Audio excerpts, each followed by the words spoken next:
Did you know that driving under the influence of marijuana is illegal? That's right. Driving high can get you a DUI. And if you're wondering if law enforcement can tell when you're driving high, well, everyone else in your life can. Your friends can tell, your coworkers can tell, even your parents can tell. So what makes you think law enforcement can't tell? Well, they can. If you feel different, you drive different. Drive high, get a DUI. Paid for by NHTSA. Shop the Sherwin-Williams Labor Day sale and get 35% off paints and stains August 22nd through September 4th. With prices starting at $31.84, it's the perfect time to transform your space with color. Whether you're looking to revamp your interior or exterior, we have you covered with bold hues, soothing neutrals, and everything in between. Visit your neighborhood Sherwin-Williams store or shop the sale online. Delivery available on qualifying orders. Click the banner to learn more. Retail sales only. Some exclusions apply. See store for details.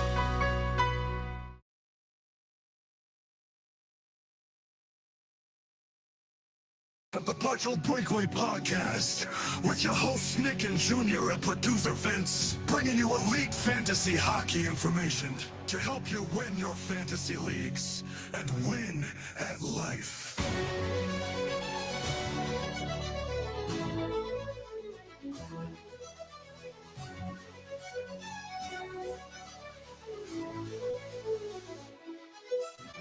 Episode 100 of the Partial Breakaway Fantasy Hockey Podcast. Congratulations, boys. Congratulations. Thank you very much to all our listeners who actually helped us come to this point. Because without you guys, we probably wouldn't have been doing this, and we probably wouldn't have continued doing this for a while. Thank you very much. You had a bit of an extra oof in that. I did. Episode It's the 100 nerves Junior. kicking in. It's the adrenaline. Could be the nerves. Could be the nerves. Could be the fact that we're live, and we're actually live in the presence of our listeners. Yes, I wish we were able to roll. Of listeners.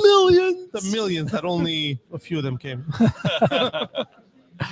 Which is great, and thank you to everybody who actually did show up, because I know people took time out of their day to actually come here and join us, and we're very, very appreciative of all of you. Thank you all for coming. Big round of applause, everybody. You see, we're not lying. There's actually people here.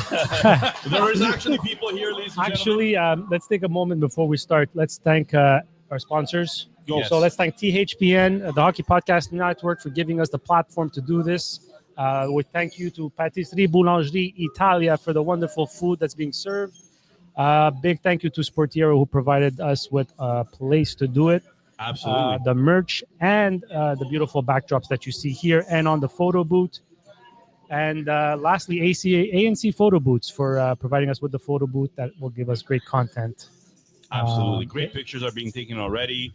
We have some fun interviews, and today we each actually have somebody that's going to be doing the interviews for our guests. We'll see how that goes. Hopefully it goes well. Hopefully. I mean, we have a field reporter. We have a field reporter today. We'll introduce her in a bit, but she fit in our budget. Yeah, she fit in our budget, our cheap budget. Actually, so do you guys want to go ahead and do the announcement? Absolutely. Where's Bats? We're going to need Bats. Where's Bats? Listener Batista. Bats! Come down. No, this is where I gotta move. This is the Price is Right. So what do you say? Yeah, I'm gonna go. Oh, okay. All right. The Price is Right music. Yeah. Price is Right music. Listener Batista, come on down. All right. So you guys took it out. Bite your tongue. All right, grab a seat here, Listener Batista. So today we are. You can put the headset on. It's all good.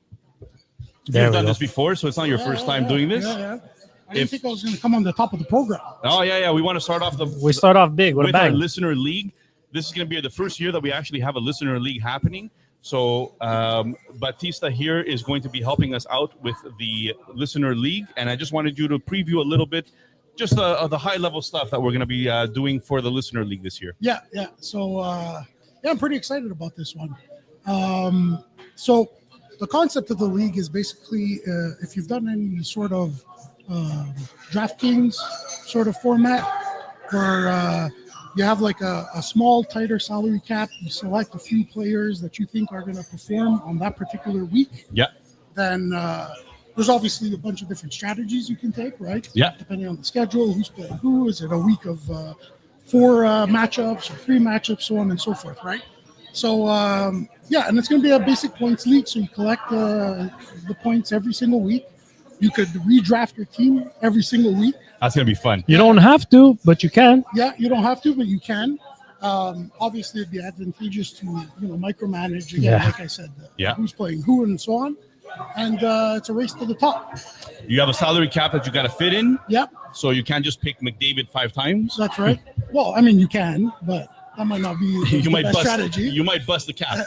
But yeah, so the league fits up to 200 participants.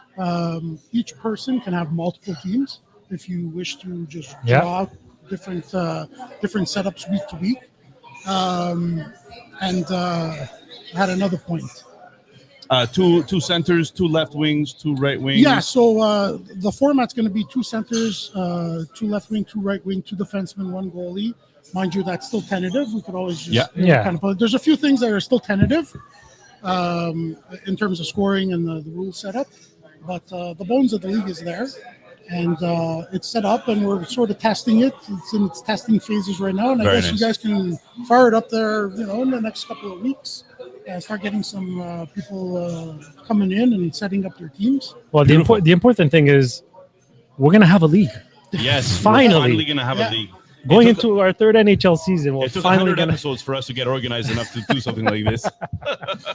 No, but it should be a fun one, and it should be pretty competitive. There's a few people out there, they mull it over every single decision making. Yeah. Right? It'll be competitive for sure. Take out your Excel sheet. Start That's right, yeah, that's right. populating the Excel sheet. Yeah. We're gonna have also probably. Oh yeah, there's an entrance fee, but you can have as many teams as you want.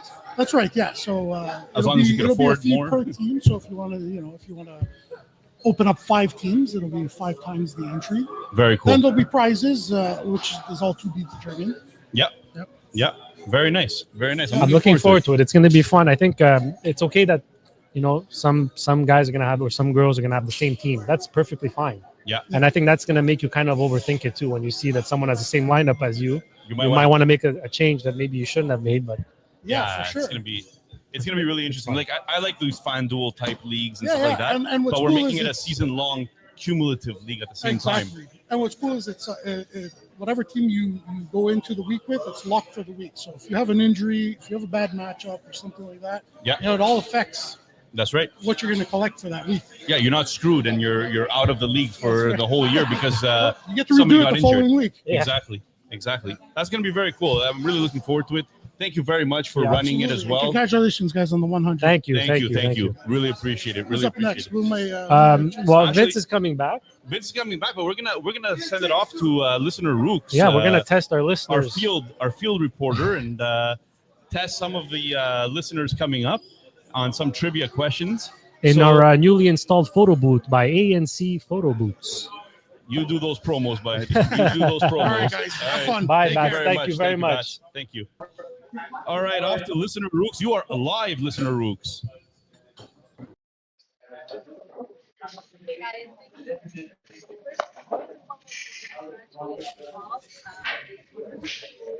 We don't hear you. We don't hear you. Oh, some technical difficulties, I guess. It was working great before. And of course, this has to happen, right? You always got to happen. What's happening? Okay, go. I think we hear you now. Let's try this again. Go. Can we hear you? We cannot hear you. Oh, your earbud's still connected to your phone. That's the question. Okay, we're gonna come back. All right, we're gonna come back to you guys. All right. Well, we knew this was gonna happen. Actually, I was pretty convinced that this was gonna happen. That something was gonna go wrong with the audio. And we've tested it twice on 2 separate occasions, and both times it worked. So what happened? What did we miss? Well- what did I miss? At least The most important thing is the fact that when you go live like this in front of an audience, like a live Is it studio audience. No, this is the one. No. You want to try again? Okay, we'll try again. Listener Rooks, can we try one more time? We try one more time? Yeah? All right, we're going to add you to stage here. Listener Rooks, field reporter Rooks, can you hear us? The mic settings are off. Yeah, your mic is off here. Reduce background noise. No, okay. Well, we can't figure it out. No, we won't be able to figure it out. It's too bad. That's too bad. not Maybe too we'll bad. go. We'll ask people to come here instead. Yeah. All right. All right. Let's start the St. Louis Blues preview. Is it because of this? Yeah, guaranteed. Why? No, that's just the sound bar. The sound. Exactly. That controls this. Guaranteed. So Try who again. put it down? For the intro. No, I don't think so. Guys. Yeah, I think it's that. Producer Vince is One more sleeping over there. time. Let's try again. One more time. Try speaking. No, nothing. No, nothing. Nada. We don't hear you.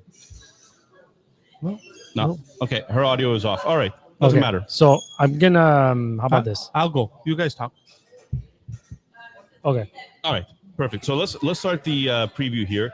All right. So let's start with the St. Louis Blues. Nick, I'm gonna hand it off to you right away. Like, what's your take? They surged after hiring Montgomery last year. What's your overall take on this team going into the new season? Are they trending upwards? Are they trending downwards? Or are they going to stay stagnant? Did they do enough? One of their biggest moves was trading for Mayu. They gave away Bodzuk for Mayu. Are they reliable from a fantasy perspective? Well, one thing that I'm going to say for sure is that this is a very exciting team. This is a team that they kind of took a step forward last year. They did the RFA offer sheets. They seem to have worked, and those players actually seem to have connected really well with the core of the team. So you kind of have an aging team, but then you have a whole bunch of these young guns coming in that are kind of taking over at the same time and learning from the vets. I love the St. Louis Blues this year. I think that personally, I think they're a shoo-in to make the playoffs. I really like them going into this year. I think they have a good mix of veteran players, established players, and young guys coming through, and they have great coaching. So that goes a long way. And so let's break down the roster while we're at it. You wanna take that over? It's like top 6. Who we should be relying upon in terms of fantasy purposes? What the combinations look like? And, okay. So the big move here is really that you have Robert Thomas, who is a legit center, a legit top center in the NHL. You have Pavel Buchnevich, who's that warrior on the left wing that tends to play much better when he's on the wing with Robert Thomas rather than the experiments that they tried with him at center on the second line. Yeah. So those two guys right off the bat are two of the top line. And then according to Daily Faceoff, they have Jimmy Snuggerud here. And really in the playoffs, like he really popped. He showed some flashes. Yes, he made a few rookie mistakes, absolutely. But I'm seeing Snuggerud coming in here and really solidifying that top line and moving Kyrou to the second line with Braden Shen and Dylan Holloway. And why is that important? Well, if you're Jordan Kyrou, you're a line driver on that line with Holloway and Shen, and those guys could clean up a lot of those loose pucks in front of the net and really make it a much smoother transition where you could have two lines going at it back to back. There's a third guy, or maybe a seventh guy we could talk about that has a chance of dropping into that top 6, and that's Jake Neighbors. He kind of had a little bit of an off season last season where he didn't really show too much, but Jake Neighbors is an uber talented player, and he has the ability to come into that top 6 whenever they have a chance. Or if there's an injury, someone slumping, you want to change things up. Jake Neighbors is a good plug and play. Do you think if Snuggerud starts to struggle, do you think Jake Neighbors is the first guy that gets pushed to the top 6?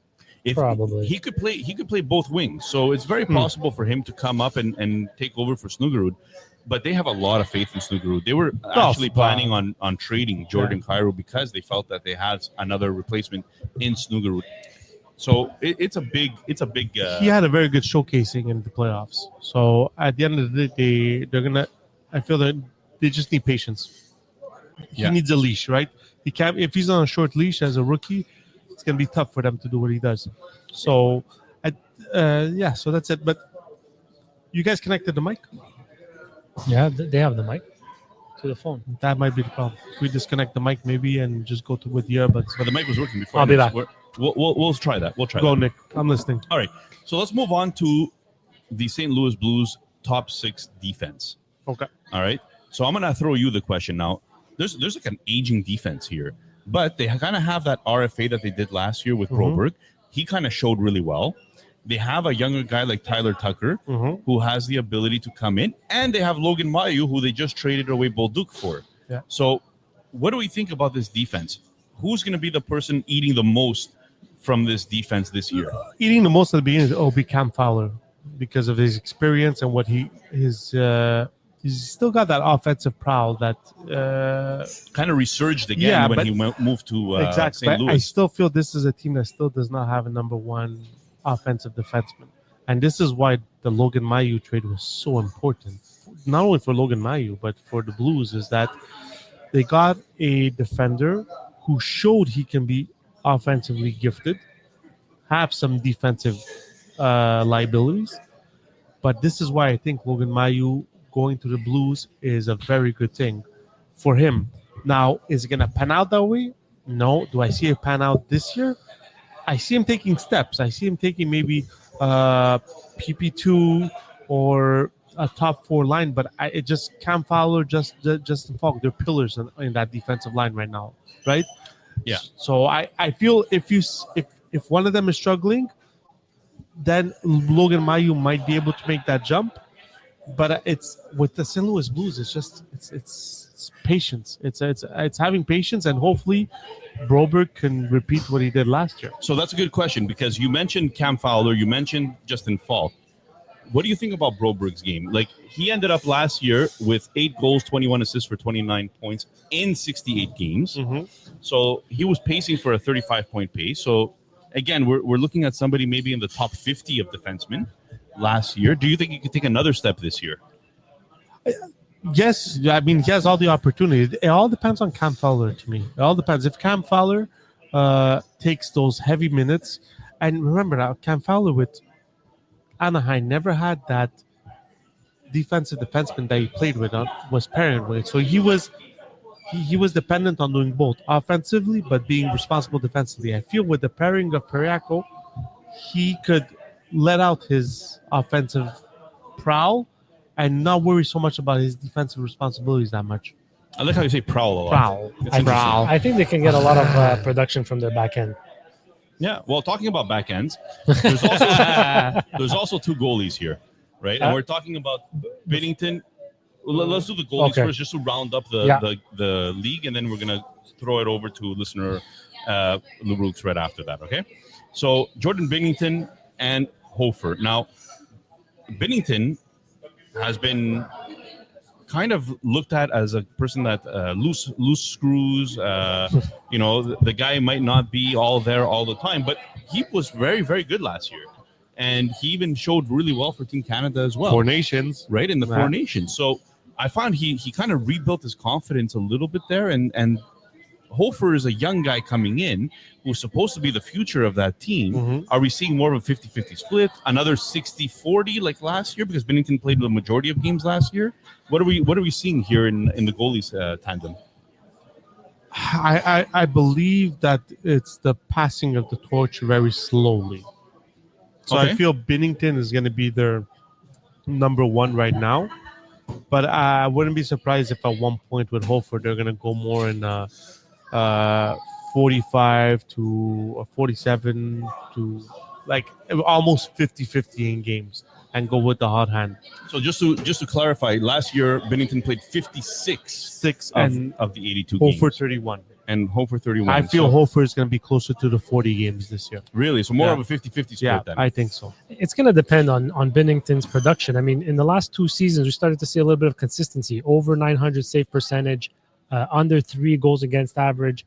I mean, the winning formula for St. Louis is status quo. Yeah. I mean, if you need Hofer to play more, fine, let him play more. But I think they're going to ride Binnington 55 games or so. All right. Well, let's try to throw it over to listener Rooks here to see if we could try to get her back on the mic and take 132. Let's see. Oh, can we hear you? I think we're good. Hello? Yeah, we hear you, Amanda. Oh.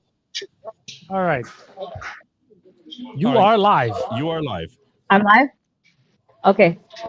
All right, guys. So just to recap, we wanted to congratulate you on behalf of everybody here on your 100th episode. We're extremely proud of you guys. Keep it up. So let's get to business. Guys, are you ready? I'm here with listener Umbi and listener Claudio. Nope. They're a little bit stressed. So I'm going to ask you some trivia questions, and they're theme based on the St. Louis Blues, the Winnipeg Jets, and the Utah Mammoth. Ready? Okay. So first question is, who holds the NHL record for most goals by a rookie? Alexander McGill. Wrong. Umbi? I have 3 teams. I did mention that. Oh, that one's hard. If you need a hint, I'll give you one. I'll take the hint. He played most of his career with the Anaheim Ducks. Salad. Yes. Good job. Why do I think McGill? Okay. Second question is, which NHL team did Gretzky play for? Edmonton, LA. And the Rangers. What teams are we You're talking missing about? one. Yes. Okay, last but not least, which retired player was part of these 3 franchises? The Blues, the Mammoth, and the Jets. It's a tricky question. The Mammoths, who were it before Atlanta? Atlanta. You're on the right track. Ferraro. No. If Ferraro for the Blues? Atlanta. I'll take the hint. The hint? He's got 2 sons that currently play in the NHL. Kachuk. Yes. So, Utah was formerly known as Phoenix, and Arizona is the original Winnipeg. And the Atlanta Thrashers is the new Winnipeg Jets. 3 for 3, buddy. Yeah, with help. Good job, guys. We'll send this back over to you guys. Peace out. I was running the Gretzky. I took him off. Wow, I think listener Umbi and listener Claudio have to listen to us a little more. Yeah, I think they need to learn from us a little bit more. Their takes weren't bad. Their questions weren't bad. No, but Kachuk was a staple on St. Louis power play. So why don't we take a look at what the power play looks like now? I like the segue. So basically, I think we have some players that are staples here as well. Robert Thomas, Buchnevich. I would think Kyrou is probably a staple on the power play 1, even though the last year it seemed to fluctuate a little bit. What do you guys think here? There's so many players that play. There's a veteran like Braden Shen. There's a guy like Jake Neighbors. Do they go to balance 2 units, or do you think they're gonna go and put everyone on 1 unit? And just to give you reference as to their power play last year, if I was a little better prepared, I would have had it off the top. It's okay. It's a live show. But the St. Louis Blues had only the 16th best power play last year. So there's room for improvement, especially if they want to make the playoffs. It's the definition of the word mid. Yes, exactly. Definition of mid. If you ask me, Cam Fowler's guaranteed to start because I think he did so well last year that he deserves the opening opportunity, if you will. Robert Thomas, Buchnevich. I think Holloway and Kyrou should round it up. But I'm not sure what he thinks about vets like Shen. Maybe he wants to include Shen in there. So what do you guys think? How are you guys feeling about this? I think this could be a really good power play, though. Yeah, it could. But I think with St. Louis, a lot of the questions are going to be answered in training camp. Yeah. To see what goes on in training camp. Because you've got a lot of unknowns right now in St. Louis. Like Snuggerud, as much as he showed that he can play in the NHL, he's still an unknown whether he can crack that top 6 or not. You have Jake Neighbors that did well for the past few years. Holloway came out of nowhere and showed that he could be a top 6 player when he was with Edmonton. He couldn't even crack the top 9 role. And like we were talking about before defensively, I don't see anybody running away on this defense as an offensive power. So it's going to be right now. I think Kyrou's on the first power play. I don't think you leave a 30-goal scorer off the first power play. Yeah, I think what you're getting at though is is the coach going to want to split between the 2 power plays, or is he going to want to throw everything in one basket, and very much to what Junior said before. I think personally they're going to go ahead and put everybody in one basket, but I can't be guaranteed that until we actually see it. Yeah, well, down the stretch, the most productive set of forwards were Buchnevich, Thomas, Bolduc, and Snugarud. Go figure. Yeah. And Cam Fowler was their best defenseman on the point. So I mean, Bolduc's not there. I mean, take out who do you Bolduc, think? you put Cairo? Cairo, Shen. I mean, But don't forget, I'm Bolduc- leaning more Cairo, of course. But Guys, Bolduc also played the bumper. That's what he was playing as. Yeah. Neighbors could play the bumper. yeah, more Like, so he's a than big- Cairo. He's a big-bodied guy. He could play the bumper more. So, anyways, you could take all of this with a grain of salt. We don't know for sure. We don't have a crystal ball here, but we're trying our best to kind of see. It's very rare teams have more and more in the NHL. You see teams depending on their first power play more than anything else. Their first power play plays a minute and 30 seconds, and their second power play gets 30 seconds. So it'll be interesting to see how they play this out.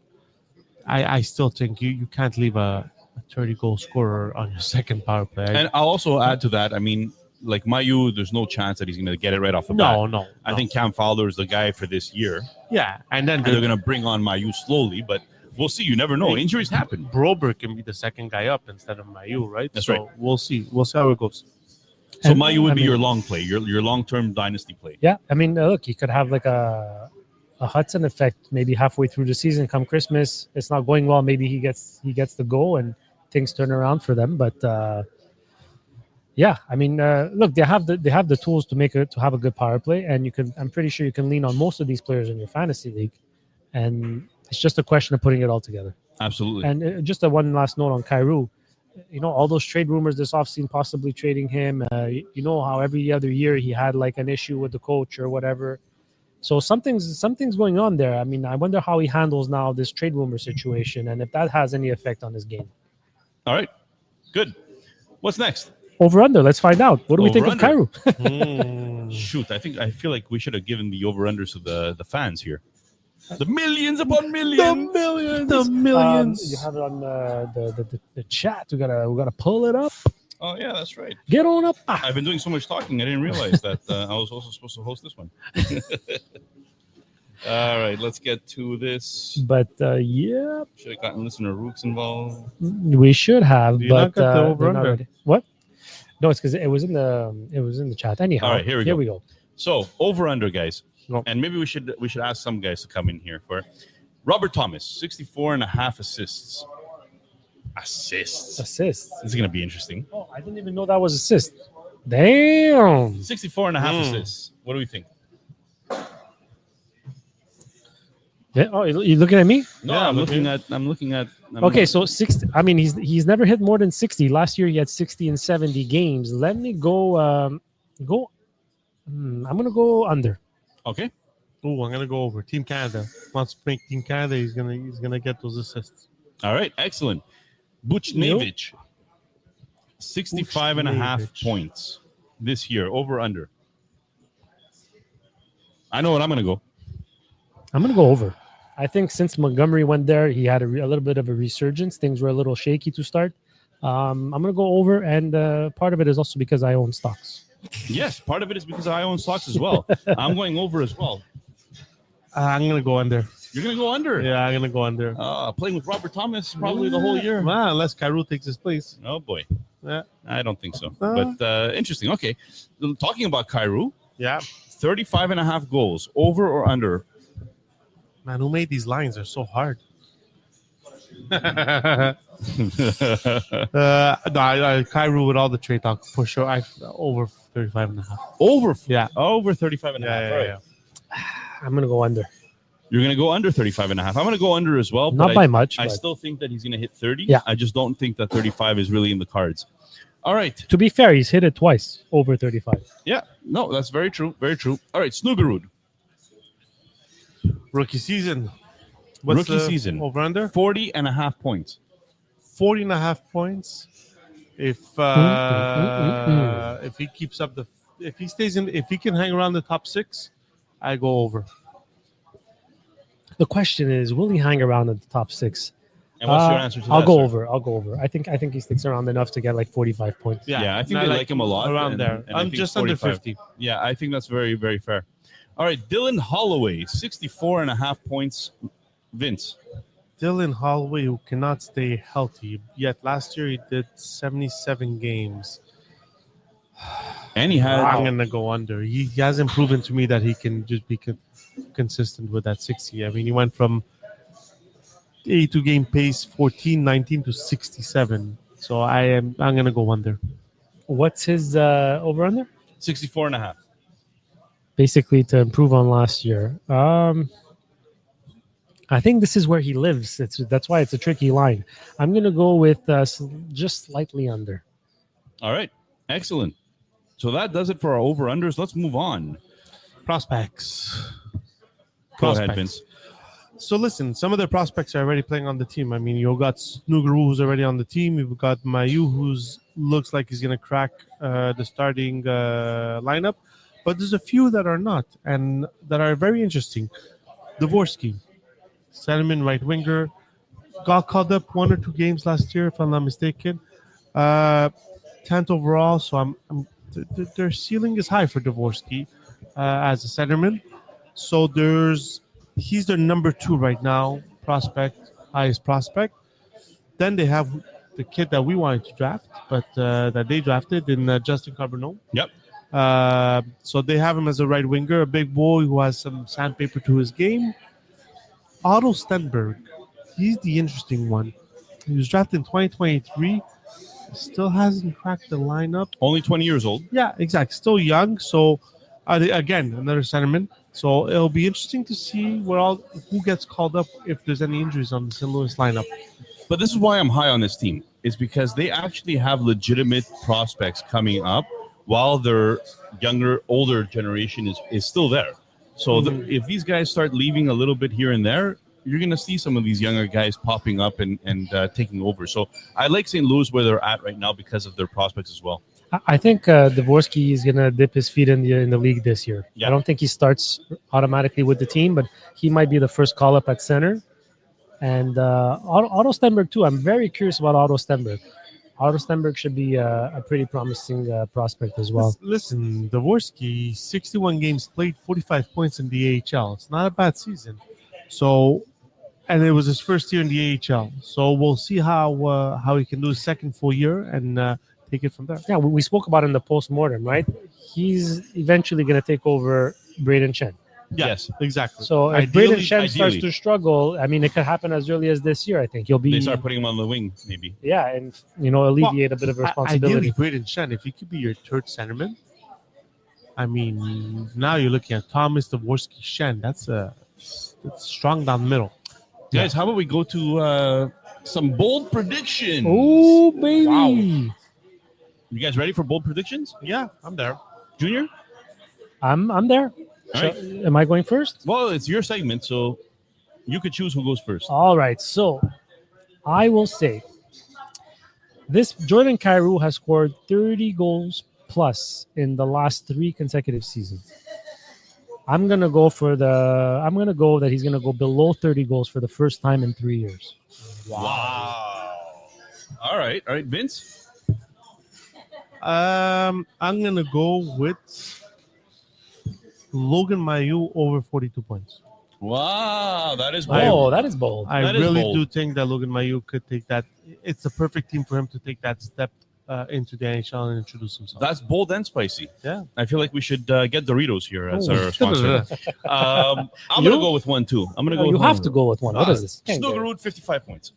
Wow. Okay, fair enough. That's good That's for good a for a rookie. rookie. For a rook? Yeah, for a guy who didn't have as much pedigree as most rookies. Yeah, I 55 like points. I like it. All right. Blues playoff team? I think so. I think they're a playoff team.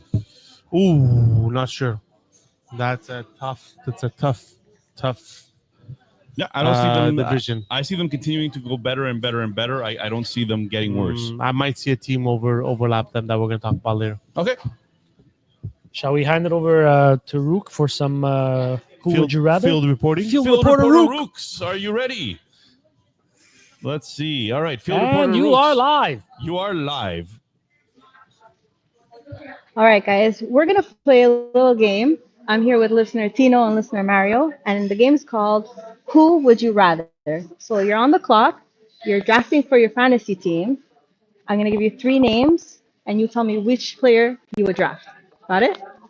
All right. So the first one is Robert Thomas, Clayton Keller, or Mark Scheifele. Mike Scheifele. Robert Thomas. Jordan Kyrou, Dylan Gunther, or Gabe Velarde. Gabe Velarde. Jordan Carew. Ooh. Dylan Holloway, Logan Cooley, or Cole Perfetti. Logan Cooley. Cole Perfetti. All right, guys. Thank you very much. We got 2 more contestants coming to participate. All right. Thank you very much. All right, so Junior has left us for a bit because of the fact that we're going to have Junior get some charger for listener roots. Or else our field reporter is no longer a field reporter. Is going to die. Her phone's going to die soon. All right, so let's move on to the next team that we're going to preview here. Go, Nick. I'm All listening. right. So the next team is the Utah Mammoth. Ooh, with a new. Last year was just the Utah Hockey Club. Last year was the Utah Hockey Club. This year they are the Utah Mammoth. Let's do a quick little intro to the Utah Mammoth. Mr. Junior, what do you think about their chances this year of making some noise? I think they're due to make some noise, honestly. They've set themselves up pretty nicely. They solidified their decor a little bit. Their young players are getting more experience. They brought in a JJ Peterka. I think this team is definitely trending upwards. They have everybody at their disposal. Connor Ingram is finally out of the players' assistance program, so now they got a decision to make in goal with Vejmelkov and So do we. Yeah, In the DPR league, we have all 3 of them. And we can only keep 2. Yeah, no, look, they have a lot of pieces, young vets, young players. They're very well set up, and I think we can officially rely on them. This is the heaviest we can rely on them from a fantasy perspective since a long time. I think there's easily a handful of players that will be drafted in every league you play in, easily. Yeah. So I think it's trending upwards for sure. Very nice. All right. Well, what's the next part of what we have to ask? Oh, it's the roster lineup and breakdown. Nick, you're losing track, Nick. So just forgive us a little bit here. We're on site. We're not in our usual studio. We don't have a second screen to show what we look like as we're doing it. And we're not even looking at the camera, And which is great. which means Nick doesn't have the layout in front of him on his other screen. So even though we printed it, it's hard to look down all the time. All right. So, guys, top 6, we're talking about, it starts off with Clayton Keller at all points in time, right? Clayton Keller is the number 1 player on this team right now. However, he has some great running mates in Logan Cooley and Dylan Gunther. Very young team here. Barrett Hayton is the second line center right now. You know, a little bit of a question mark when it comes to him, but Nick Schmaltz is kind of a well-known commodity at this point. I mean, Bit of a Swiss Army knife. You can play center, you can play winger. And they recently acquired JJ Peterka from the Dead Zone, which is the Buffalo Sabres. That's going to be the big question this year. So, first of all, do we see anybody else potentially being a top 6er on this club? The only one I could see that could move up to the top 6 maybe is Jack McBain to take Barrett Hayton's position at center. But or else the bottom six is a bottom 6. I don't see anybody moving up that lineup. Yeah, I mean, besides McBain, that they give him that contract this year, so they're hoping that he can take that next step. Yeah, I mean, Kerfoot, it just seems like a player that good defensively and doesn't good on faceoffs. Maybe doesn't do much else. Yeah, exactly. Yeah, they had Michelli replace him with Peterka. So yeah, I mean, Peterka is the big one here. I mean, are we expecting like a really good season for Peterka? I'm a really good season. I have a hard time deciding. You know, I was looking at that, and I don't know what to expect from him. Most people that leave Buffalo become stars. Most teams, if you look at Reinhardt, most players. But Reinhardt, was he as productive as Peterka before he left? No. Well, I mean, yeah, it's going to be hard to say. Like, he really hit the ground running in Florida. Yeah. Usually, when a player makes a change to a new team, it takes time to adapt. So it'll be interesting. He's got the talent. I mean, it wasn't a Patrick didn't have a lucky season last year. He's a talented player. It's just chemistry that he had with Tage Thompson and the Buffalo guys. Can he quickly get into a chemistry mold with this Utah There's team? question marks, right? Yeah, There's exactly. question marks. So that's the only hesitation I have. It's a new team. It's not easy. It's not easy to get into a new team, a new club, and just pick up where you left off. Yeah, they may be lacking a little bit of top six depth, if you ask me. Mm-hmm. I mean, they have Carcone there who had that, one season, but yeah, it's going to be interesting to see how it plays out because they're like one. I mean, we could say that about everybody, but like if they get an injury in the top six, it's a big hole that they can't fill within. Absolutely. But that's why I feel they're very thin. Like every other team we spoke about, we always had one guy in the bottom six that could make that move to top six. With Utah, it's pretty set in stone. Yeah, right? Exactly. Besides McLean, but that's good for us fantasy owners. Yeah, for sure. Because you want to go out and grab the guys that are going to be in the top six. You don't care about the third liners playing a checking role necessarily, unless you're in a checking role league. Which we should. Who would be the checking world league? I don't know, hits, blocks, face-offs, right? We're in one of those leagues. Let's move on to the defense for Utah. A little more depth there. A little bit more depth, right? I mean, Mikhail Sergachev is a guy that they grabbed from Tampa a couple of years ago now. And John Marino plays more of a defensive role. Oli Mata somehow keeps finding teams and keeps being pretty decent, but not offensively. Sean Dursey is the other offensive player on that team. Nate Schmidt is new to the team, coming over from Florida. Solid addition. Addition. Ian Cole is just your hits master, like 200-something hits a year. So what are we thinking about this top six? Do we see anybody other than Sergachev and Dursey having some sort of fantasy relevance? Can Nate Schmidt really produce at all? Or I think there's a move to be made here. I think they have too many players because you didn't even mention Perunovic. You haven't mentioned Valimaki, and Lamoureux got some playing time last year too. Yeah, and he looked pretty good. So is Simashev in this year? Yeah, well, Simashev, they signed him to an entry level, so he's with you. That was my question. He came in from Russia officially, or was he not in Russia? He could be in the AHL next year. No, he'll be in the AHL for sure. I don't think they're going to rush him into the league, but he was a Locomotive last year. Last year was a Locomotive. Now he signed his entry level contract. So I believe Simachev is going to be the first guy they call up if anything happens on that defense. Over Lamoureux? Yeah. Because but I still don't think Simachev is a offensive powerhouse defenseman. I feel he's more of a in-your-face defenseman who just plays solid defense and can give you that little offense when you need it. So it's like the offense out of this defense is going to come out of Sergachev and Dursey. I don't see any other of those four guys bringing in offense that's fantasy relevant. Well, you're right, because in 56 games, Simashev had 6 points last year with Locomotive, and the year before that, 10 points in 63 games. So, all right. Moving on to the top power play or goalies? Goalies now, right? Well, goalies, we spoke about it, right? Goalies, Connor Ingram came in last year after his season the year before, came in as a really number one, actually came out. He was so high on people's prospects list that they were waiting for him to come out of his shell. He did. But then last year he had personal problems. So Vince Melka, ooh, that was good, took over, right? And didn't do a bad job last year. I mean, if you look at his numbers, 26 wins, 22 losses, 2.58 goals against, 0.904 save percentage. So Vanasek, 58 games played. Yeah, I think that's a big part of it. That's right. You're talking about somebody that almost played 60 games last year. That's a big number, and I don't know if they brought in Vanasek because of the Ingram situation, so they didn't know what was going to happen there, so they needed cover.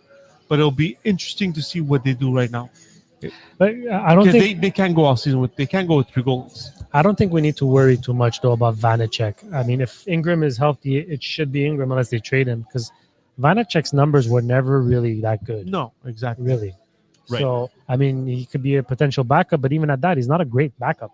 He's never had under 3 goals against average in the last 2 years. He hasn't had a save percentage over 900 in the last 2 years.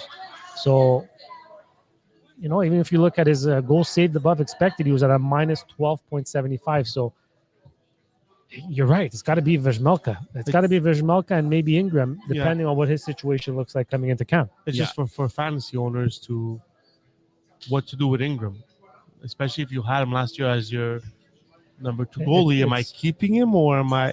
That's a tough decision.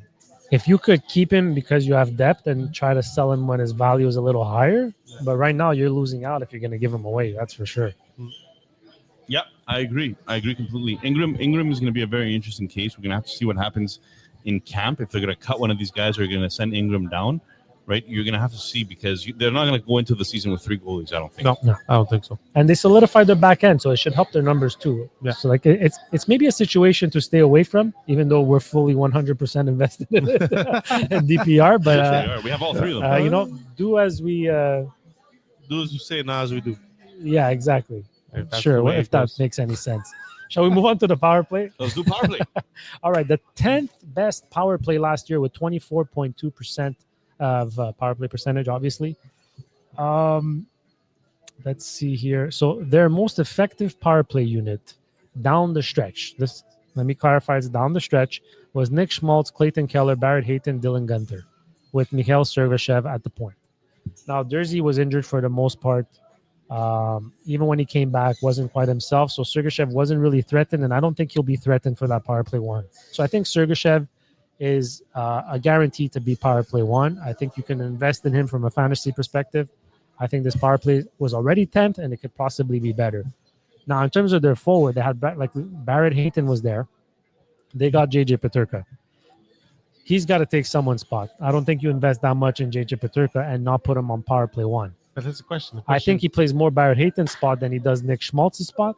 So I'm assuming Barrett Hayton might be the odd man out. You don't think? But there's also Logan Cooley that we haven't mentioned, right? So it's going to be interesting to see how all this plays out. Like if we just look at daily faceoff, if we want a different perspective as what they project, it's Nick Schmaltz, Logan Cooley, Clayton Keller, Dylan Gunter, and Mikhail Sergachev. Look, there's 3 staples on that. Gunter, Keller, Sergachev, they're in. They're in. Agreed. You're not moving those 3 guys. I would even say Cooley, Keller, Gunter. I personally think Cooley is gonna be in because I just feel he's their number 1 centerman. You can't not have a number 1 centerman on your power play. So it's a Nick Schmaltz one where it's gonna be interesting because if you do put Peterka there, like who's going in front of the net? And Peterka is not really a front of the net guy. He's a perimeter player. And Gunter plays on that board. Cooley is the guy who's going to give you the pass from behind him. So it's going to be interesting. That's why Peterka, I'm not that I'm worried, but Peterka, I don't know where he really fits on this team right now. That's going to be interesting. I think that you're absolutely right when it comes to JJ Peterka. You have to be a little bit cautious. Because just because he went on to a better team than he was last year does not mean that he's going to have better deployment necessarily. It doesn't mean it's a better situation. It does not mean he's a better situation. So it's his salary is amazing, but I can't tell for sure whether or not he's going to be better this year. And he wasn't bad. So sometimes we automatically assume a player got traded, so he's going to be better on a better team. But he played with good players. Yeah, it's not like he was playing with scraps and was good, and now he's going to play with really good players. I mean. You could almost say he might have been playing with a better line mate than Tage Thompson than he will now in Utah. Yeah. So little regression might be in place more so than him doing better. Although I think, this is where he should live, where he was last year. But so like you said, cautious. Yeah, cautious optimism. We're going to see what happens there. Do you want to go over to the prospects while we get listener and field reporter Rooks getting ready for the over and under? Sure. Yeah. So basically, listen, prospect-wise, Utah's not in a bad situation prospect-wise. Obviously, they finished at the bottom of the league a few times. Simichev was one player that was surprising when they took him. But he was with Arizona, they were Arizona still at that point. But listen, they have this year's draft pick, Khalid Desonier, who's supposed to be sandpaper grinder type of player that can go on their power play 1 and stay in front of the net and be that net front presence. I see him taking over for Barrett Hayton at one point. Yeah, but that's what they're hoping, still a couple of years away, right? TJ Gilna, he's young, left winger, smaller in size. They're hoping he can get his dad's scoring touch. Absolutely, they're But hoping he's still raw. There's still some fixing to do with him. Then I said Dmitry Simachev. I think Dmitry Simachev is he reminds me a bit of Silyev, who got drafted. Not offensively overpowering, but defensively, I feel he's going to be such a staple on that defense to shut people down. I feel he has a little bit more offense than that. Yeah, he has like the opportunity to be a little bit more offensive, but we'll see. Listen, for a 6th overall, you want him, but 6'5". I mean, you can't go wrong with a defenseman that big. Then there's Daniel Butt. Same thing. He said, but 20 years old. Once again, 6'6". Like that's a big winger. So yeah, I'm guessing they're gonna want to bring him into the fold at one point. But I think he'll be living in the AHL for now, and just to round this game out. And after that, the biggest question is their goaltending is questionable with Utah. And you think so? Vomjalka has been doing great. I know he's been doing great, but you drafted Arbal, who, I mean, he's still 4 years away. Yeah, he's not taking over anytime soon, but he could be the future goaltender that they're looking for, right? So, listen, he's playing the NCAA this year. He didn't have that good of a World Juniors, but I mean, this is where their prospect line is. It's a really good prospect line that we're going to. So it'll be interesting on how well and how quickly these young players develop for them. Guys, for the over-unders, why don't we send it over to our field reporter, Rooks, who has a couple of other guests coming in to help us with the over-unders this week. Live? Rooks, you are live. Go ahead. Are we live? Oh, sorry. All right, guys, thanks. We're here with listener Umbi and listener Joseph, and the panel just finished their Mammoth player projections. So I'm going to give you some players, and you tell me if you think they'll go over that point projection. So you just say over or under. Got it? Got it. Okay, so Logan Cooley, 68 points. Over or under? Over. Over. Clayton Keller, 34 goals. I think under. Under? Over. Over. Dylan Gunther, 29 goals. Under. Over. And JJ Peterka, 64 points. Over. Over? Over. And Mikhail Sergachev, 50 points. Over. Under. Over? Under? Okay, so we'll bring in two other guys and we'll see what they have to say. Thank you very much. Thanks, Joseph. Okay, we got listener Tony and listener Adamo here. Same thing. Yeah. Over under. Logan Cooley, 68 points. Over. Over. Under. Clayton Keller, 34 goals. Under. Under. Under. Dylan Gunther, 29 goals. Under. Under. Yeah, I think it's over that one. JJ Peterka, 64 points. Over. New team. Over.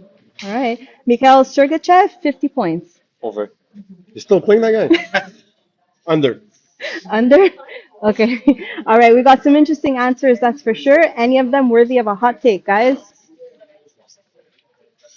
What are you talking about, Rooks? We are Thank you. back live.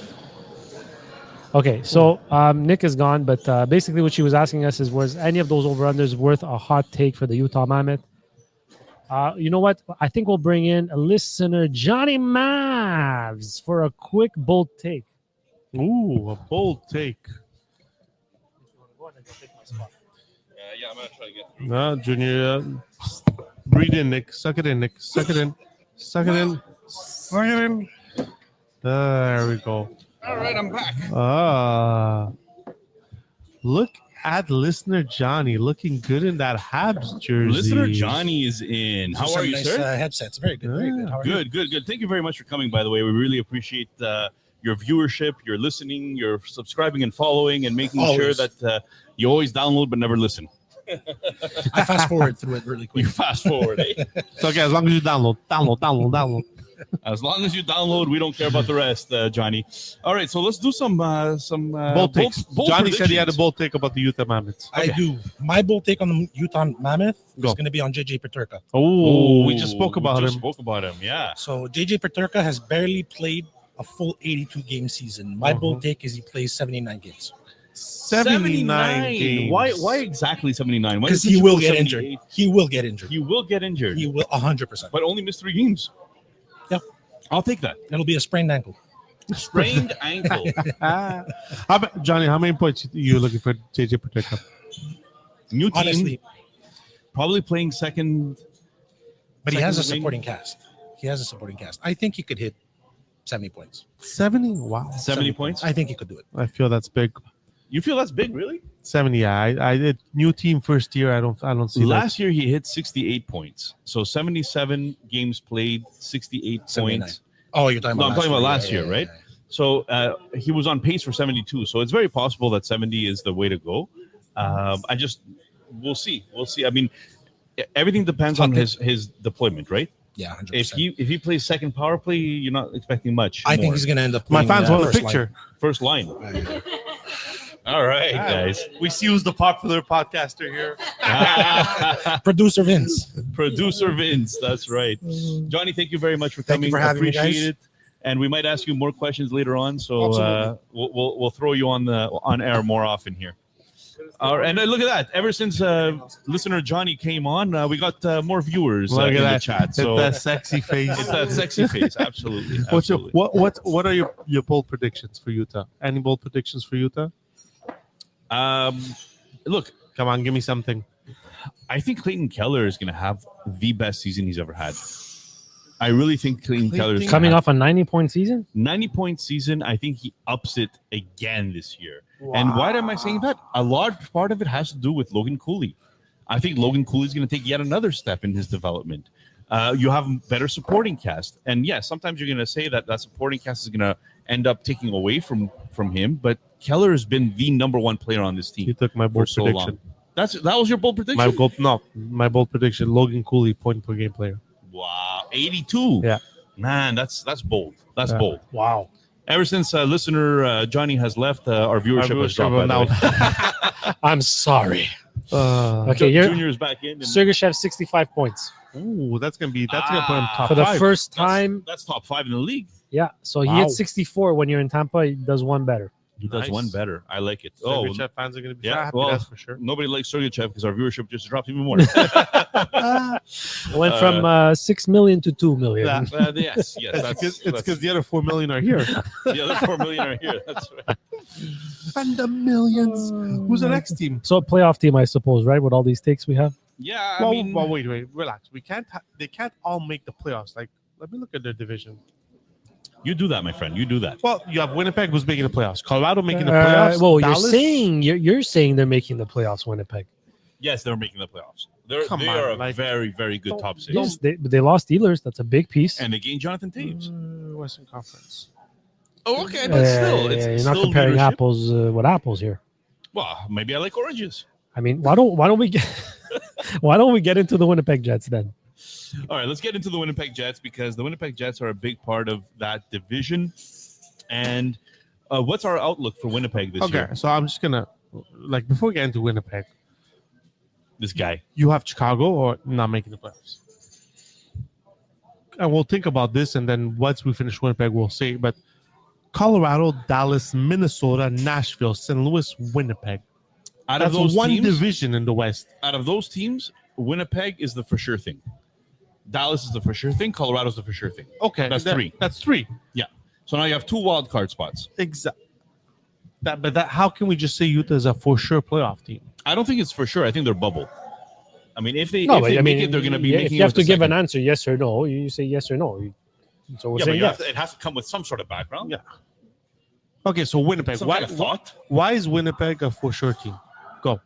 Well, first of all, they have the best goalie in the world. In the regular season. Can't complain with that. That's all we're talking about now, right? So in the regular season, they have the best goalie in the world. They have one of the best first lines in Scheifele, Kyle Connor, and Velarde. Connor, contract year Connor, so maybe even a better Connor than you've seen in the recent past, right? Second line, Taves is a newcomer. We don't know exactly what to expect from Taves, but you also have his right winger, whose name does not escape me because it's Cole Perfetti. Velarde's on the top line. Yep. Perfetti's on the second line. and his other winger, who used to be Nick Ehlers, but is now probably Niederreiter. No, Nyquist. Maybe. Or Nyquist. Yeah, I mean, we don't know yet, right? How big of a loss is Ehlers for them? Thank you. I think Ehlers is a loss. You're absolutely right. But they also have one of the best defensemen in the world. So now you're talking about Morrissey. And you know what? Pionk is not the worst defenseman in the world either. And he could easily take some of that offensive pressure from that second pairing, right? The other guys are not very offensive, but DeMillo could move the puck around a little bit. Sandberg has shown that he's a gigantic man, and he plays really well with Pionk. So, I mean, I'm expecting them to kind of continue where they left off, let's just say. Look, they won't be the number one seed. I can't see it. I really can't see them being a number one seed. I think they'll end up being a wild card. Don't forget, Lowry is a big absence for the first half of the season. Yeah. That's a huge loss. So you're relying on Nemesnikov and Taves at center. Yeah, it's not easy, guys. It's not easy. I don't see them overlapping Colorado and Dallas. That's for sure. Not this year. Not this year. Yeah. Have you learned anything from the past 5 years? Stop overtaxing Hellebuck. Who cares about the regular season? He clearly can't hack it in the playoffs because you tax him too much. Yeah, but the question is, they're gonna have no choice without Ehlers and without Lowry. They might have no choice but to tax. And then they're getting... Well, we've just gone over the top six, and we've gone over the defensemen. So I don't think we should even go through that. But let's talk about their goalies, right? So you did say Hellebuck. It's Hellebuck and Eric Comrie. And Eric Comrie is not a bad backup. No, but I'm not expecting him to play. I'm not expecting him to play much, right? Hellebuck is really the horse over here, right? So Eric Comrie, I think last year played 20 games. Nine wins, 10 losses, 1 OT loss. So almost 500, but he still had a 914 save percentage. Yeah, nice numbers. 2.39 goals against. Very good. I'm telling you, this team is underrated when it comes to their defensive play.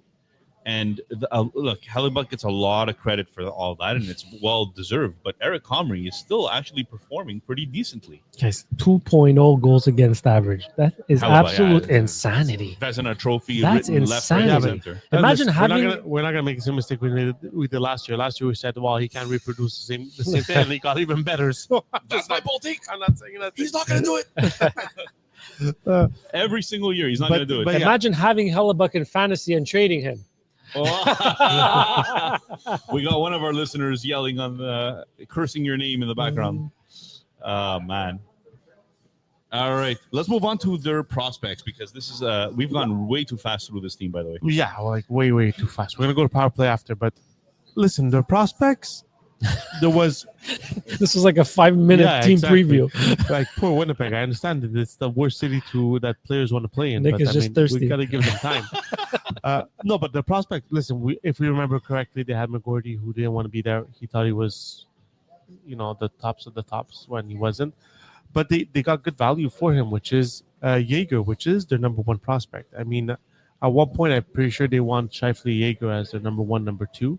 But he still has way to go. I don't think he's cracking the lineup this year. Taves is a nice stopgap in the exactly for now. Something Montreal was looking for Michael Hage. And somehow Nemesnikov actually played pretty well with Perfetti last year when they were together. But yeah, I could see. Look, Jaeger is the future there for sure. Yeah, exactly. They have Elias Salomonsson. I love how the way you pronounce names. I love the way you pronounce names. But I mean, he was there. He's the right-hand defenseman. 40 points. He's no Morrissey, and he's no Pionk. So I feel the one guy that I think is running out of time to crack this lineup is Lambert. Yeah, you think so? He's still pretty young. Well, I think this is the year that he's going to really get a chance. He's 20, and I feel people forget he wasn't like a top 10 pick. He was the 30th pick overall. But he dropped. He was supposed to be a top 5 pick or something. Yeah, well, top 10 I think it was. Then he had dropped because of the World Juniors and what he was having in that season. So I feel if there's one guy that's going to break this lineup this year is Lambert. But the problem is when you're a playoff team, you can't have a long leash for young players, right? So if he can't come out of the gates firing, I think he's going to suffer again. Mm-hmm. That's interesting. You want to talk about the power play? Vámonos. Okay, so the Winnipeg Jets, last year, you would think had a great power play, and they did not. They did. They had the number one power play in the league last year with 28.9%. Imagine having the number one power play in the league, having Kyle Connor, and then keeping him on the bench for the gold medal game in the Four Nations. Well, that's another story for another day. But having the best power play in the league will make up for not having the depth you want in your top six. Now, is that repeatable? I mean, the same guys are there except for Ehlers. Ehlers was injured often, but Gabe Vilardi did pretty damn good on that power play. I don't know who the fourth member is going to be. So, do you think Perfetti is going to finally take it's got to be his year, right? Because Perfetti was he's going to be coming on slowly, but still being in the top six. I liked him in the playoffs. He looked really good in the playoffs. He's going to be their number one option to go in there, right? I think that he is a number one power play guy this year. I think so, and I think Winnipeg is going to live and die with that power play. So it's that power play line is getting a minute and 40 seconds. What was the percentage last year? 28.9. Wow, that's huge. Isn't that amazing? So there was three teams in the 28s: Devils, Knights, and Jets. Wow. My God. And one team in the 27, which was 27% was Red Wings. After that, it was 25 below. So, like the number one power play in the league, all of a sudden they lose Ehlers, Ehlers, a big loss. That's a loss. Yeah. But he didn't always play top power play, Ehlers, and I think that was one of the gripes that he had with the team as well. So, I see their power play continuing to be super good. Look, Cole Perfetti was only averaging 15 minutes of ice time. Power play 1 minute 40. Yeah. That's going to go up. So he should be in the 17s with maybe 2 to 225, 2.25 on the power play. That should increase his numbers. I'm curious to know what you guys think of it. Vilardi needs to stay healthy on this team. If Vilardi can't stay healthy on this team, they're in trouble. Yeah, absolutely. This is another team that doesn't have great depth in the top six. Exactly. So, and especially with Lowry already gone as their centerman, Vilardi needs to stay healthy because Ehlers, like it or not, he still had 16 assists and 6 goals in the power play. So it's still good. Are we doing over-unders yet? Yeah, so their most productive line down the stretch was Scheifele, Connor, Iafallo, Perfetti, and Morrissey. I guess Connor must have not been there, but and then there was Scheifele, Ehlers, Connor, and Vilardi with Morrissey as well. So we'll see. We'll see how it goes. I mean, Iafallo could also be an option. Is he still there? Because he was given the task last year to. But he's on the right now third line, fourth line, if I'm not mistaken. He moved third up. Line. Yeah, because he moved up on the power play while down the stretch while they were struggling. But are we going to Rooks? Yeah, I think listener Rooks is getting ready for our next question. Let's go. Here, our next question. Because it's such a hot topic, we're gonna find out what the listeners think of the Winnipeg Jets going into the season. Yeah, well, I mean, we're useless, so might as well get other people's takes on. And if their takes are wrong, well, it's their takes, not ours. So that's very true. Very true. Listener Rooks, you are going to be live in 5, 4, 3, 2. All right, guys. So many questions surrounding the Winnipeg Jets heading into the new season. Listener Tino, I have a few questions for you. Sure. Do you still have faith in Hellebuck for next fantasy season despite his playoff performance? I do, because Hellebuck in the season is very dominant. I don't know about the playoffs next year, but I think you can get a 40 win season again next year. Okay, cool. What do you expect from Jonathan Taves this year from a production standpoint? I think he won't be as productive as he used to be, but a 34-point season, and he'll be a great leader for Cole Perfetti this year. I have faith in Jonathan. Yeah. Will this be Cole? Yeah. Will this be Cole Perfetti's breakout season? I'm not sure 100%, but I think he will do a lot better than last year because he had a 50-point season, but he's playing with Jonathan Taves, so I think he's going to learn a lot, and it could be a breakout season, but I say more than what he did last year. 100%. Okay. All right. Thank you very much, You're Dino. welcome. Thanks. We'll bring in the next two guys.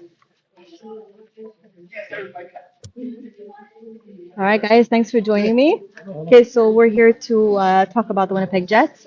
Do you still have faith in Hellebuck for next fantasy season despite his playoff performance? Yes, absolutely. Yes? How about you, Johnny? 100%. I think it has a lot to do with them overplaying him during the season and sucks in the playoffs. It's real. But regular season is fantasy. That's what matters. Okay. And what do you expect from Jonathan Taves this year from a production standpoint? Some PP time, second line, 45 points or more. All right, Johnny, anything to add? I'll agree with Bats on this one. I Yeah. think 45 points a month. Okay, cool. And will this be Cole Perfetti's breakout season? Yeah. Yeah, he'll do better than last year. Better I have him in fantasy in LPHL on top of it. Given Ehlers leaving, the addition of Jonathan Taves, I think he's going to break out. I think he's going to hit 60 to 70 points. Hopefully. Yeah. Whoa. Hard play time, my friend. All right, thanks, guys. So let's see what the panel thinks of Cole Perfetti. Is this a breakout season in the cards? Thank you very much, listener Rooks. And yes, we are definitely going to look at Cole Perfetti to have a breakout this year. I think that's a very big part of it. I traded him away, so I'm guaranteeing that he's going to have an absolutely great season. So let's start with his over-under. All right, let's start with his over-under. First of all, let's introduce Raj. Raj from the Bush League Huddle podcast. Yes, sir. One of the co-hosts is here to join us to help us with the over-unders. And thank you very much for coming and supporting us today. Anytime, guys. Thanks for having me. It's always a pleasure having the listeners here and partaking in our... This is great. Guys, this is awesome. The pizza's great. People are great. You guys are great. Congrats again. Thank you. Thank you. Well, we're hoping that we're going to get an invite to your show when you guys hit 100. We don't have the setup to do this live like you guys. It will probably be remote. Probably remote. A virtual gathering. I like We'll it. take We've that. been there. Hey, and those of you who don't know, Roger is the co-host of the Bush League Huddle podcast. It's a 2QB fantasy football league show, and they discuss everything that has to do fantasy for football. I was a guest on their podcast literally last Wednesday. Yes, sir. And we also have Junior, who's going to be their guest NFC West for preview. NFC West preview. This coming Wednesday. Raiders. Barf. All right. So over under. Let's start with Perfetti here. Do you think that Perfetti will hit over 65.5 points this year? Over or under? I'm going to go on under for Cole Perfetti. Under for Cole Perfetti. Junior? I'll go over. You're expecting a breakout, right? Breakout. He had a good playoffs last year, but like Raj said, right? Like It could go either way. Could go But this either is way. the year that he has to.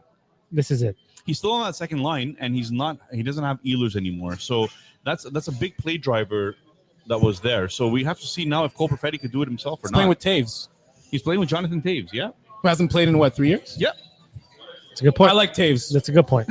You know what? Let's go on. Let's go over. I'm gonna say over. Let's go over. We're changing our I like minds. that. ladies Change and your mind gentlemen. live. Let's go. Let's go. That's why live shows are great, because you can change your mind at any point in time, and nobody will a vibe check. fact check It's a you on vibe that. Kyle Connor, 39.5 goals. Okay, so Kyle Connor, I believe I drafted him in the playoff poll that you guys hosted. I'm going over on that one. What's the number? 39.5. Ooh. Is he hitting 40? Again. 41 last year. I'm going to go under. You're going to go under. All right, you're expecting a little bit of a regression from Winnipeg, from what I've understood Yeah. from this whole conversation. All right, it's going to be interesting. Gabe Velarde, 34.5 goals. I'm going to give it to you, Raj, again. Are we going over 34.5 or under? I am going to go under, and I'm going to stick with it. All right. Well, the biggest question mark with Velarde is staying healthy. So we've mentioned it many times on this podcast before that availability is an ability. And if he's not available, unfortunately, that hurts his over-unders. I'm going to go under as well. All right. That's 3 unders there for Velarde, even though I own him. Same And I here. hate you guys for saying it. Morrissey. Now, this is one of the defensemen. He is probably the most underrated defenseman. Or he's not underrated anymore, I find. Everybody's been talking about Morrissey, right? It took a while to earn that respect from people. That's true. 65.5 points. Do we see him as a top 5 offensive defenseman next year again? Yes. Over. I'm going to go over as well.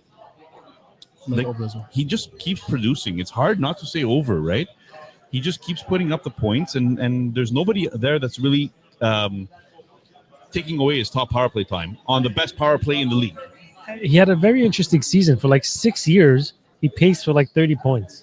And then out of nowhere, I paced for 80, 70, and 64. Like, He's like a fine wine. wild. He gets better with age. But right? he's been pretty consistent. I'm gonna go over. They're gonna need him to be over anyway. All right, last one for you guys. The goalie, Hellebuck. He won the Vezina last year.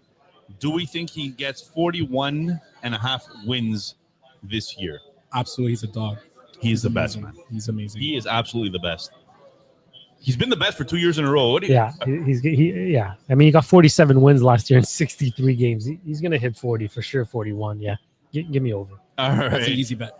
Raj, thank you once again for coming to join us. Thank you, boys. Thank really you, Raj. appreciate you coming here and celebrating with us. You guys are awesome. One more Congrats time, again. where can people follow along on the Bush League Huddle? You can find us at the Bush League Huddle Fantasy Football Podcast on Spotify, Apple, YouTube, TikTok, Amazon, you name it. We're there. 2QB Superflex. Love it. Love it. I can't wait to draft. See you. I'll see you Wednesday. Yes. See you, Junior. Bye, Nick. Bye. Thank you. Thank you.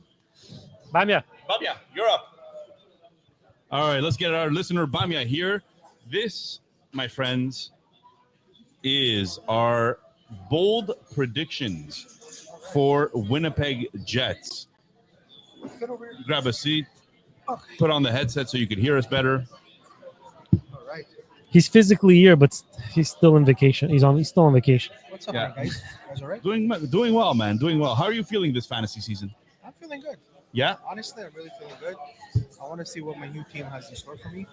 We're going to have to put the mic a little bit closer to you just to make sure. One of the busiest off seasons. In Lama history, yeah. I think so. This man had some of the biggest names you've ever seen in a dynasty league on his team, and he just revamped everything. It was the most interesting offseason I think we've ever seen. Because of the lack of depth that you thought you had. And also because my team didn't perform. Yes, right? that's true. What did I finish? Fourth, fifth? Well, you had Matthews, you had Connor, Kyle Connor, Morrissey, Hellebuck, Pasternak. Jesus. Wow. And the team won one championship in 5 years. That's right. Wow. What are you, the Maple Leafs? And it was Actually, no, you won a championship. Never mind. That's so dirty. That's dirty. But all that to say that change was needed, right?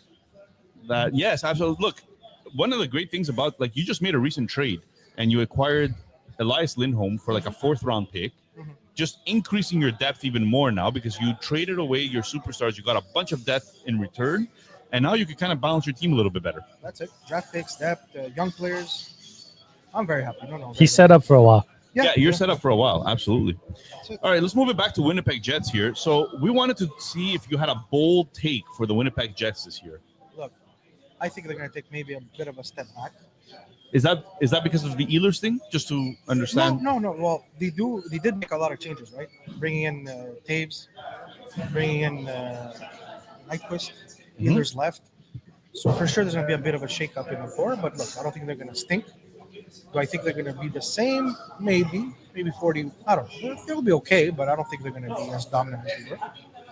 I think teams now are going to they know how to coach them and go coach against them. And so we'll see. It's a strong division. It is a strong division. Right? So we mentioned it before when you weren't here, but we were talking about Colorado, we were talking about Dallas, we were talking about is Vegas in that division? No, Vegas. No. Vegas is not in that division. It's Minnesota, Colorado, Dallas, Minnesota, St. Utah, Louis, St. Louis, Utah. There's a lot of teams there that Nashville. are like. So people got to ask themselves: is their second line this year coming up better than last year? You're Secondary replacing scoring. Right? Yeah. That's a good point. So, is your bold prediction that they're going to miss the playoffs? No. They're going to make the playoffs. They just won't be as dominant as they were in the regular season. Okay, understood. So, wild card team. I think so. Yeah. Interesting. All right. What about your bold prediction, Junior? What do you think this year? For me, they're like the Boston Bruins. I keep thinking they're going to suck, and they don't suck. So I'm just going to pretend they're the Boston Bruins and think they're going to suck. So they're not going to make the playoffs. That's bold. I don't know. That's a little bit too bold. In my books, I'll give you a bold prediction. About damn time. Jonathan Taves. Ooh. 70 points. Yeah, okay. Hey. Okay. Holy bold. I say 50. 50 is 50 more is likely. pretty bold, though. I say 50. It is 50 coming back more after likely. 2 years, 3 years, but I'd say 50. I think 50 is pretty bold in itself. Yeah. I'm going to go 70. Holy The guy's moly. rested. Yeah, he's rested. He's rested. Who knows? Is he getting first power play? No. Does he even remember how to skate? I think. All right. Well, Bamia, thank you very much for joining us. Our Really part-time- appreciate it. Thank you, Bamia. Thank you. Our part-timer is back. Our part-time producer is back. Should we flip the camera and let everybody see some of the festivities going on here? We have people taking pictures at the photo booth. We got some behind-the-scenes footage that people are. We have some behind-the-scenes footage that we're going to share. That's for sure. I'm seeing here a bunch of people getting some Timbits and pizzas going down. Think there's any left for us? I don't think there's any coffee left. That's for sure. Me and Rooks just took a picture of champions. You know, her winning the playoff pool and me winning our pool. You know, because you guys suck. Yeah. Okay. We'll talk about that. Guys, this was fun, man. You know what?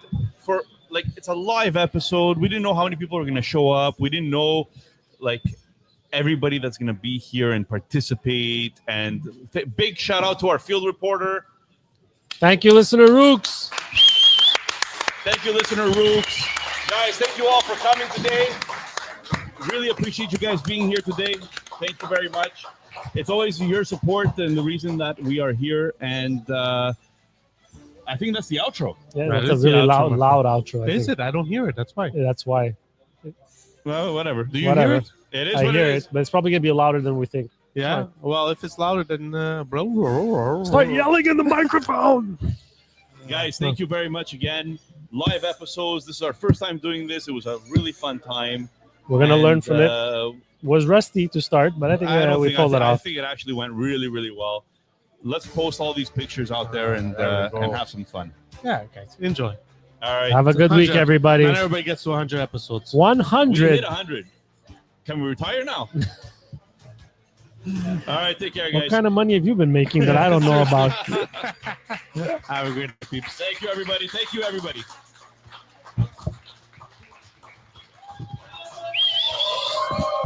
Bam! Thank you, guys. Thank you. All right, let's start drinking. Our mics are off.